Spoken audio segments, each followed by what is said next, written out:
Claro, director de Estadísticas y Censo, porque se viene el Censo Nacional, porque también queremos hacer preguntas ante esta nueva modalidad, Daniel, que también tiene que ver con el tema online. Así que los saludamos. ¿Cómo andas, Daniel? Bienvenido. Muy buenos días. ¿Qué tal? Buen día, un gusto. Bueno, rápidamente para meternos en tema y para introducir la información que necesita la gente, ¿por dónde empezamos? Empezamos por lo que significa esta apertura de los datos online. Me parece que es un dato como para adentrarnos un poquito en la entrevista. Totalmente. Antes que nada, creo que estamos ante un hecho histórico en la tradición censal en Argentina, ya que por primera vez en la historia tenemos la oportunidad de hacer un censo por internet. Sí. O sea, a la ya conocida jornada censal, donde tenemos un día feriado, en este caso va a ser el miércoles 18 de mayo, donde las censistas y los censistas van a recorrer en simultáneo todo el territorio de la provincia y también del país. Y ya estamos acostumbrados a hacerlo cada 10, 11 años, en este caso 12, porque la pandemia nos obligó a postergarlo. Se suma esta oportunidad, que es poder hacerlo por internet, hacerlo más eficiente, más rápido y sobre todo, teniendo en cuenta que estamos en un contexto sanitario incierto, poder garantizar un censo de excelencia, ya que mientras más gente haga el censo digital, más rápido van a tener resultados y más sencilla va a ser la jornada del 18 de mayo. A ver, la recomendación, por ejemplo, ya nos vamos a meter en los pasos, pero la gente que no tiene acceso, digamos, a la tecnología, a una buena conectividad, o aquellas personas mayores, se recomienda, teniendo en cuenta esta búsqueda de la excelencia en el censo, se recomienda a personas que tienen en el componente familiar este tipo de situaciones que ayuden y que, bueno, comprometan para, obviamente, tener los datos también de esas personas que quizás de manera online se le dificulte. Obviamente, esta persona quizás también se vea afectada más adelante cuando venga el encargado de hacer el censo casa por casa. Pero si se puede adelantar mucho mejor, Daniel, ¿no? Por supuesto. Por un lado, el censo se puede hacer desde cualquier dispositivo digital, un teléfono, una tablet, una PC. Hay amplitud de posibilidades en cuanto a tecnología. Y respecto al uso, por supuesto. Primero, como un pequeño paréntesis, le pedimos a todos los televidentes que no se confíen de ninguna cadena WhatsApp, ningún correo electrónico, llamado telefónico. El censo tiene un solo sitio oficial que es censo.gov.ar. Allí hay un botón que dice censo digital. Esa es la forma de estar seguros que estamos en el lugar adecuado y que no es ninguna estafa ni nada extraño. Eso por primer lugar. Y luego, obviamente, dentro de la familia, aquellos que puedan asistir, ya sea un nieto, un sobrino, un hermano que pueda asistir en el proceso de hacer el censo digital, fantástico, ya que esto va a agilizar muchísimo. Recordemos que hacer el censo digital no exime de la responsabilidad de estar presente en el hogar el 18 de mayo, ya que los censistas y las censistas van a tocar puerta por puerta.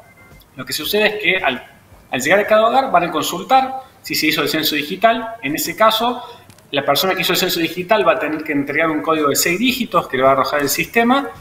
El censista va a corroborar la cantidad de personas que reciben esa vivienda y allí terminó la entrevista, no más de 2 minutos, lo cual va a ser muy ágil el proceso censal. Y bueno, ya nombraste lo que es el portal donde se ingresa. ¿Cómo son los pasos? Uno me imagina que serán accesibles como para que esté abierto al mayor espectro de gente posible, pero es el botón y después una guía que te va llevando solapa tras solapa como para meter la información, ¿es así, no? Exacto. Lo primero que hay que hacer es validar la identidad. Esto, por las dudas, para aclararlo, el censo en sí no incluye al DNI, al documento de nacional de identidad como dato, pero sí para poder ingresar al sistema va a pedir un DNI y una fecha de nacimiento de la persona. Esto es únicamente para corroborar que es una persona cierta, mayor de 14 años. Eso es una recomendación internacional, que las personas que contesten el censo tengan al menos 14 años por una cuestión de la veracidad de los datos.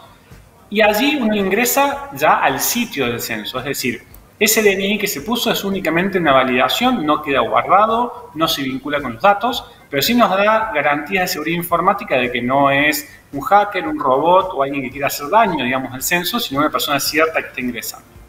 A partir de allí, tiene que seleccionar la vivienda, puede seleccionarlo poniendo la dirección o a través de un mapa. Una vez que está identificada la vivienda, empiezan las preguntas de caracterización de ese hogar en términos de infraestructura y luego de cada una de las personas que residen allí, datos básicos de sexo, edad, nivel educativo, migración y otras preguntas típicas del censo. Daniel, ¿qué tal? Camila te habla. ¿Este formato digital llegó para quedarse o es algo que tiene que ver con la pandemia o algo por el estilo, digamos?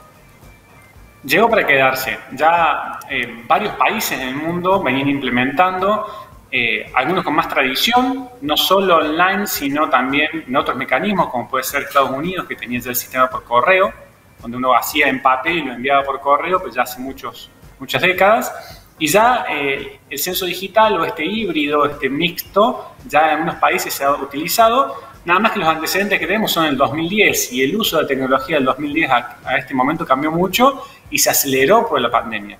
Seguramente antes de la pandemia la posibilidad de un censo digital hubiese tenido mucho menos repercusión que hoy en día, tanto por el nivel de uso de la tecnología actualmente como por la cuestión de la situación sanitaria que invita también a este resguardo y a hacer más ágil la jornada censal presencial. Bien, y para que quede claro, entonces esta primera parte a nivel de formato tecnológico es sumamente obligatoria. No, el censo digital es optativo. Ok.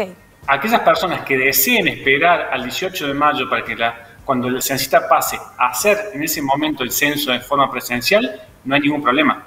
Bien, totalmente bien, optativo. Es optativo, sí fomentamos hacer el censo digital porque es muy cómodo, muy ágil, y luego el día del censo no es necesario que estén todos los miembros del hogar en la vivienda, con que haya una persona para entregar ese código al censista es suficiente, y a su vez la jornada censal va a ser mucho más corta, porque una entrevista promedio de 20 minutos, que es hacer el censo presencialmente, pasa a tener 2 minutos. Bien. Entonces, realmente va a ser mucho más ágil, pero es totalmente optativo. Está bueno aclararlo porque en algunos portales estaba la opción de que se decía que era obligatorio, digamos, que no era optativo. Entonces vos decís que es totalmente optativo. Claro, el censo es obligatorio, o sea, es una obligación y a su vez, sí, más que nada es un derecho ciudadano. Claro. Es un derecho ciudadano, ¿por qué? Porque el censo es la fuente de información más estratégica de cualquier país, ya que te da datos por cada centímetro cuadrado del territorio. No existe otra fuente de datos más importante, digamos, que el censo. Entonces, si bien es obligatorio, es el momento que uno puede ejercer el derecho de dar datos veraces para que se tomen buenas decisiones, tanto del sector público como del privado. Recordemos que no solo es, digamos, el pilar para el diseño de políticas públicas, sino también es usado asiduamente por el sector privado para localizar una industria, una sucursal, pensar cuestiones de investigación de mercado. También es la fuente de datos, digamos, para investigaciones académicas. Es un activo totalmente estratégico del país.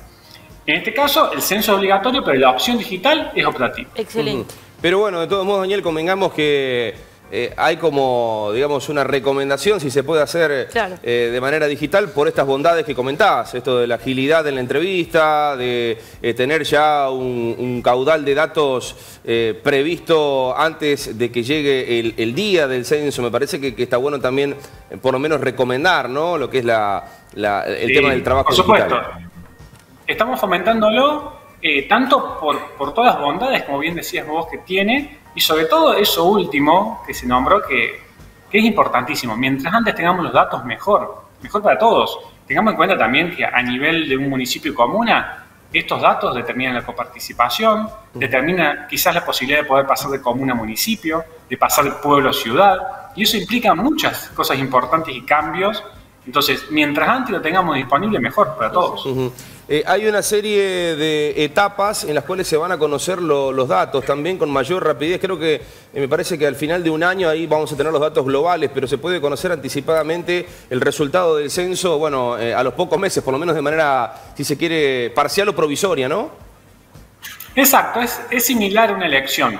Es decir, nosotros tenemos los datos que van a formar una base de datos propiamente dicha, y a su vez planillas resumen, que serían como el resumen de las mesas electorales, que permiten saber de manera provisoria, porque no es la base de datos, sino un recuento, digamos, de síntesis, cuánta población hay, por ejemplo, en total país, total provincia, por departamento. Ya cuando se tiene la base de datos, los datos definitivos, y allí están los datos, por ejemplo, a nivel de municipio y comuna, de barrios y demás. Obviamente siempre aparecen estas versiones en redes sociales que te cruzan los datos, viste que, bueno, siempre automáticamente vos estás comprando en Mercado Libre en cualquier lugar y pones todos tus datos y tenés dudas en esto de un censo que es tan importante para todos, ¿no? Entonces, más allá de que sea una pequeñez, me parece que hay que descartarlo completamente y motivar a la gente que participe con toda seriedad, ¿no? Antes que nada, recordarles, en términos de datos existen dos grandes legislaciones, la Ley de Protección de Datos Personales, que es para toda actividad privada y pública, y la Ley de Secreto Estadístico, que nos rige a nosotros como Sistema Estadístico Nacional y Provincial, donde toda la información que nosotros relevamos, ya sea de censos, de encuestas, de cualquier otro operativo estadístico, es totalmente confidencial. O sea, nosotros no le damos esa información a ningún organismo. Sí obtenemos información de otros organismos para poder vincular la información y poder generar informes, pero la información estadística de forma desagregada, es decir, los datos de una persona en un hogar nunca salen del sistema estadístico. Eso tiene que haber total tranquilidad y nuestra tradición estadística en Argentina lo demuestra, así que tal cual. Puede estar muy tranquila la población respecto a los datos. Daniel, excelente, muchas gracias por estos minutos, clarísimo, y a instar a la gente a participar, que es fundamental. Gran abrazo. Gracias. Por favor, un gusto.